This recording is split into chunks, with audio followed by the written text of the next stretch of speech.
Hola, vamos a hablar ahora de los bancos privados y de las sucursales de bancos extranjeros. Para ese efecto, tenemos que remitirnos a la misma ley orgánica del Sistema Bancario Nacional, artículo 141 y siguientes, en lo que se denomina título sexto, bancos privados. Eh, Leeríamos en ese sentido el artículo 141 que dice expresamente que los bancos privados deberán necesariamente constituirse como sociedades anónimas. Igual condición tendría a partir de la reforma de agosto del 2019 las sucursales de bancos extranjeros que tendrían que constituirse en Costa Rica como sociedades anónimas representantes de ese banco extranjero y que cumpliría o tendría que cumplir con todos los requisitos que igualmente tiene cualquier banco privado que se instale en Costa Rica, tal y como lo indicaremos seguidamente. Efectivamente, al momento en que se constituyen por sociedades anónimas, tendríamos o estaríamos en presencia de una persona jurídica cuyo capital es cerrado, es decir, es el capital social que se señala en ese pacto constitutivo y que sus dueños son ciertos. Es decir, hay un registro de accionistas que hace que para el relevancia del interés público, todas las personas que sean dueñas de acciones en ese banco tengan que estar registrados tanto en el Ministerio de Hacienda como en las autoridades de supervisión, CONACYT, SUGEF. O sea, una sociedad anónima tiene la obligación de tener sus accionistas debidamente registrados. Entonces tenemos esa característica, es un capital cerrado, finito. Veremos ahorita de qué monto estamos hablando, porque es un monto que tiene la posibilidad el CONACYT de fijar periódicamente las bases mínimas y a partir de ahí, de ese capital social cerrado, finito, tenemos entonces un reflejo de quiénes son los dueños de esas acciones. En la lógica de las sociedades anónimas, quien tenga el 50% más uno de las acciones que reflejan ese capital social, tiene la capacidad de imponerse frente al resto de los accionistas y esto pues es igualmente relevante. Entonces, dueños de los bancos privados son sus accionistas que poseen acciones que representan una parte del capital social y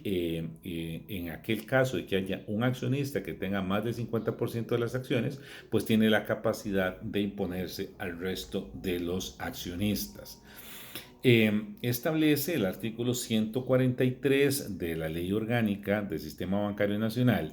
que la duración legal de los bancos privados será de 30 años, contados desde la instalación, lapso que podrá prorrogarse por periodos sucesivos iguales previa aprobación de la SUGEF. Entonces, en esto pues es importante dejar claramente señalado que un banco, la sociedad anónima que tiene eh, que es dueña de la operación de un banco privado puede tener una vigencia mayor a los 30 años, pero la licencia de operación de un banco privado es por un plazo de 30 años, que puede ser prorrogado cumpliendo con los requisitos y procedimientos que señala la ley y las normas reglamentarias y disposiciones que puedan emitir tanto la autoridad supervisora como el mismo Banco Central. Esto es importante señalarlo porque igualmente hay que recordar, conforme los principios de Basilea I, que no puede haber eh, operación de intermediación financiera sin autorización expresa de la supervisión. Okay, acordémonos que para poderse llamar banco y para poder hacer ejercicio de una actividad de intermediación financiera, es decir, captar para colocar, tiene que tener una autorización expresa de parte del órgano supervisor, en este caso, en el caso de Costa Rica, de la SUGEF.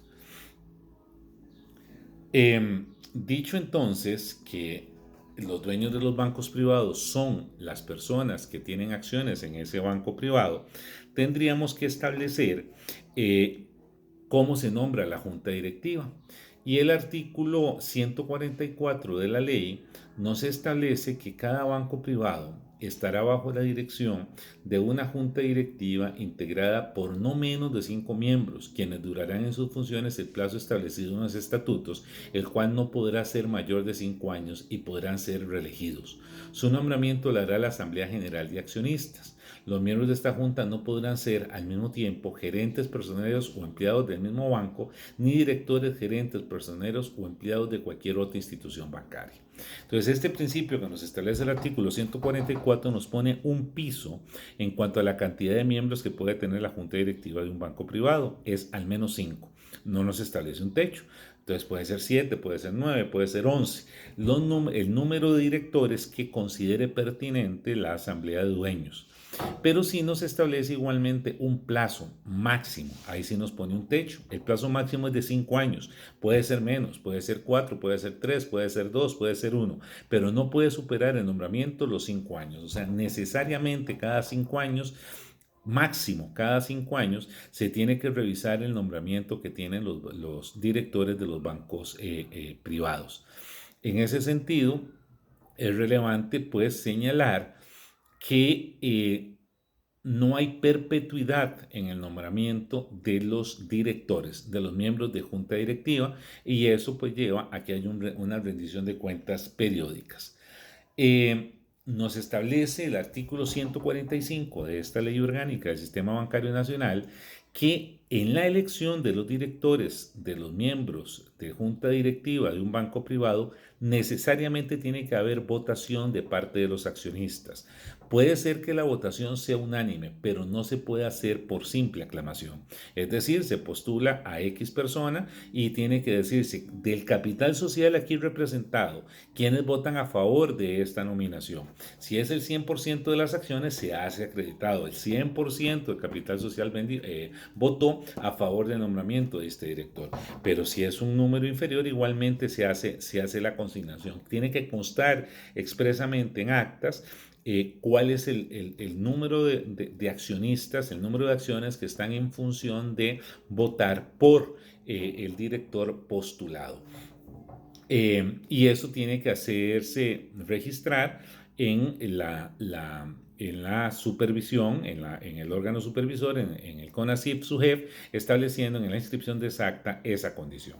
La junta directiva del seno de las personas nombradas, las 5 mínimo, que son nombradas según el respectivo pacto constitutivo, tendrán la posibilidad de elegir un presidente y un vicepresidente y que el plazo de vigencia de ese nombramiento tiene que ser reportado a la supervisión. El artículo 147 de la ley establece la idoneidad que tienen que tener los directores de los bancos privados y expresamente señala: los estatutos de cada banco establecerán las condiciones personales requeridas para ser miembros de la junta directiva, las incompatibilidades e incapacidades para hacerlo, las causales de cesación en el cargo, las obligaciones, facultades y deberes de sus miembros, las inhibiciones que le correspondan y todos los demás requisitos, condiciones y procedimientos que se aplicarán en el nombramiento, actuación y reposición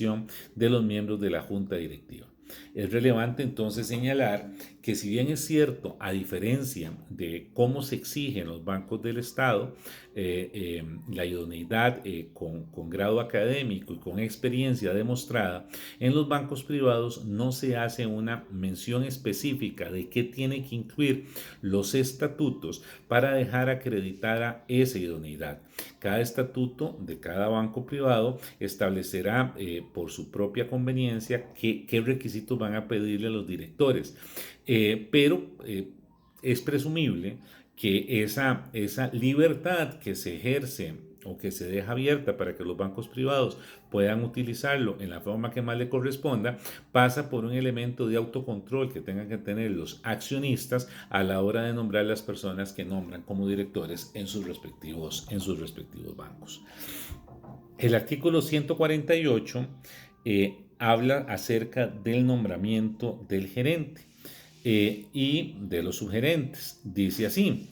artículo 148. La junta directiva de cada banco privado nombrará con el voto favorable de no menos de 4 de sus miembros un gerente, uno o más subgerentes, que tendrán a su cargo la administración del banco de acuerdo con la ley, los reglamentos, sus estatutos y las instrucciones que les imparta la junta. Será extensivo a los gerentes lo dispuesto para los directores en el artículo anterior en lo que fuera racionalmente aplicable. Entonces, básicamente pide igual una mayoría calificada partiendo del